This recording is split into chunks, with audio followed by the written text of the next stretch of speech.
রাজ্য সরকার পেট্রোল উপর রেশনিং ব্যবস্থার ফলে জনজীবন বিপর্যস্ত। দীর্ঘ সময় ধরে শনিবার দুপুরে বন্ধ আগরতলা সাবরুম জাতীয় সড়ক। জানা গেছে, বৃষ্টির ফলে আসামে ধস ভেঙে পড়ে জাতীয় সড়ক সহ রেল যোগাযোগ ব্যবস্থা মুখ থুবড়ে পড়েছে, যার ফলে রাজ্যে পৌঁছতে পারছে না জ্বালানি তেলের ট্যাঙ্কার, যার ফলস্বরূপ রাজ্যে জ্বালানি তেলের সংকট দেখা দিয়েছে। রাজ্য সরকার গত কিছুদিন আগে জ্বালানি তেলের উপর রেশনিং ব্যবস্থা চালু করেছে। রাজ্যের প্রতিটি পেট্রোল পাম্পে কিছুদিন ধরে ডিজেল পেট্রোলের তীব্র সংকট, যার ফলে যান চালকরা পেট্রোল পাম্পে দীর্ঘক্ষণ দাঁড়িয়ে জ্বালানি তেল সংগ্রহ করতে হচ্ছে। ঠিক একইভাবে শনিবার বিকেলে বিশালগড় পেট্রোল পাম্পে বাইক ও গাড়ি চালকদের দীর্ঘ লম্বা লাইন লক্ষ্য করা গেছে। প্রখর রোদের তাপকে উপেক্ষা করে দীর্ঘক্ষণ লাইনে দাঁড়িয়ে চালকরা জ্বালানি তেল সংগ্রহ করছে। যান চালকদের লাইন এতটাই লম্বা ছিল, পেট্রোল পাম্প ছাড়িয়ে রাস্তা পর্যন্ত চলে এসেছিল। রাস্তায় গাড়ি চালকদের লাইন থাকায় আগরতলা সাবরুম জাতীয় সড়কে দীর্ঘ সময় ধরে বন্ধ হয়ে পড়েছে গাড়ি চলাচল। জ্বালানি তেলের জন্য গাড়ি চালকদের লাইনের ভিড় সামাল দিতে বিশালগড় ট্রাফিক পুলিশ কর্মীরাও চেষ্টা চালিয়ে যাচ্ছে, কিন্তু কোনো কিছুতেই ভিড় সামাল দিতে পারছে না। যদিও দেখা গেছে, পেট্রোল পাম্পে জ্বালানি তেলের সংকট থাকলে ও বাইরে কালোবাজারিভাবে জ্বালানি তেলের কোনো সংকট নেই, অথচ ছড়া দামে বিক্রি হচ্ছে ডিজেল পেট্রোল। কিন্তু ডিজেল পেট্রোলের কালোবাজারি রুখতে এখনও প্রশাসন কোনো ব্যবস্থা গ্রহণ করছে না। দুপুরের শেষ খবর পাওয়া পর্যন্ত বিশালগড় পেট্রোল পাম্পে জ্বালানি তেল নিতে আসা লম্বা লাইনের ফলে আটকে পড়েছে আগরতলা সাবরুম জাতীয় সড়কের উভয় দিক থেকে আসা গাড়ি চলাচল ব্যবস্থা। অন্যদিকে চালকরা অভিযোগ করেন, পেট্রোল পাম্প রাতের অন্ধকারে বাঁকা পথে পেট্রোল বিক্রি করা হচ্ছে, যদিও পেট্রোল পাম্পের কর্তৃপক্ষ বিষয়টি অস্বীকার করেন। কিসের বিল?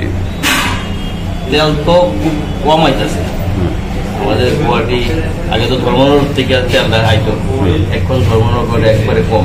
ওইখানে গুয়াহাটি পরে রেল লাইনের রাস্তা খারাপ, ওইখানে আবার শিলচরের এদিকে বৃষ্টি বা রেল রাস্তা খারাপ ভবনে গুয়াহাটি থেকে রেলে ওয়াগনে ধর্মনগর তেল আইতেছে।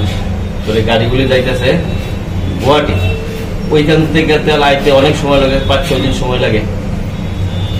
খুব কষ্টভাবে একটা দুইটা গাড়ি পাস দেওয়া হয়। তাহলে এই গাড়িগুলি দুইটা বা তিনটা পাম্পে মিলিতভাবে তেলটা দেওয়া হয়। যেমন আমরা 12 কিলোর মধ্যে এখানে 4 কিলো দিল, পুকুরতে দিল 4 কিলো বা পূর্ণতে দিল 4 কিলো, এইভাবে তেল দেখতেছে। তাহলে আমার দরকার হইল 12,000, সেখানে আইয়ে 4,000। তাহলে ক্রাইস সিস্টেম সেখানে বেশি, কাস্টমার বেশি, যোগান কম, যার জন্য আমাদের এই যেন অবস্থা। এখন মেইন সমস্যাটা তো রাস্তা, ওয়াগনে তো তেল যাইতেছে না মনে করি, আর যে কয়েকটা গাড়ি গুয়াহাটি যাইতেছে সেটা আইতে অনেক সময় লাগতেছে। তার জন্য একটা বাইকে কতটুক তেল দেওয়া হইতেছে? 200 টাকা গভর্নমেন্ট করে দিয়ে 200 টাকা, মানে রেশনিং যে ব্যবস্থাটা করছে আমাদের এসডিএম সাহেব। মানে এখানে অনেক বাইকের চালক, গাড়ি চালকরা অভিযোগ করছে যে বিউসিতে নাকি ব্ল্যাকে এই সময়ে তেল দেওয়া হইতেছে। আদৌ কি ব্ল্যাকে কেমনে তেল দেওয়া? মানে ডামি করে মানুষের রাতে তেল দেওয়া হইতেছে? একটা বাইক আটকে গেছে রাস্তার মধ্যে, সে বাইকটা আনতে পারতেছে না। তারপরে এই বোতল দেওয়া বন্ধ। বোতল থেকে যদি আমি আজকে 1 লিটার তেল দিই, আমার আরেকজনের প্রয়োজন নাই, সেও 1 লিটার তেল নিয়ে নিব। তারপরে আমরা কালকে কি করছি, 50 টাকার তেল দিয়ে দিচ্ছি। 50 টাকার তেলটা দিলে বাইকটা সে আনতে পারবো, আইন না আবার 200 টাকার তেল করে নেব।